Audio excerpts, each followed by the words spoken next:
മലയാളത്തിൻ്റെ പ്രിയ നടനായ ഫഹദ് ഫാസിൽ മലയാളമല്ലാതെ തെലുങ്ക്, തമിഴ് ഭാഷകളിലും വേഷങ്ങൾ ചെയ്തിട്ടുണ്ട്.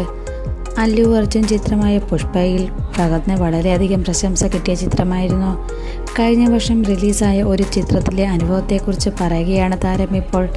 ചിത്രം തനിക്ക് വലിയ പരാജയമായിരുന്നുവെന്നാണ് ഫഹദ് പറയുന്നത്.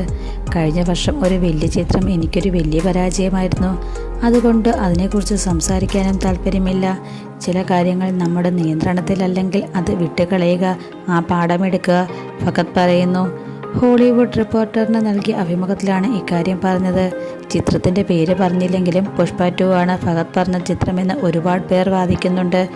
എന്നാൽ രജനീകാന്ത് ചിത്രമായ വേട്ടയാനാണ് എന്നും ആരാധകർ പറയുന്നു. പുഷ്പ 2ൽ വമ്പൻ ഹിറ്റ് ആയിരുന്നുവെങ്കിലും ഫഹദിന് ഒരുപാട് ട്രോളുകൾ കിട്ടിയിരുന്നു. വേട്ടയാൻ ഫ്ലോപ്പായിരുന്നുവെങ്കിലും ഫഹദിന് നല്ല പ്രതികരണമാണ് ലഭിച്ചത്. ഇതുകൊണ്ട് 2 ചിത്രമാകാനും സാധ്യതയുണ്ടെന്നാണ് ആരാധകർ പറയുന്നത്.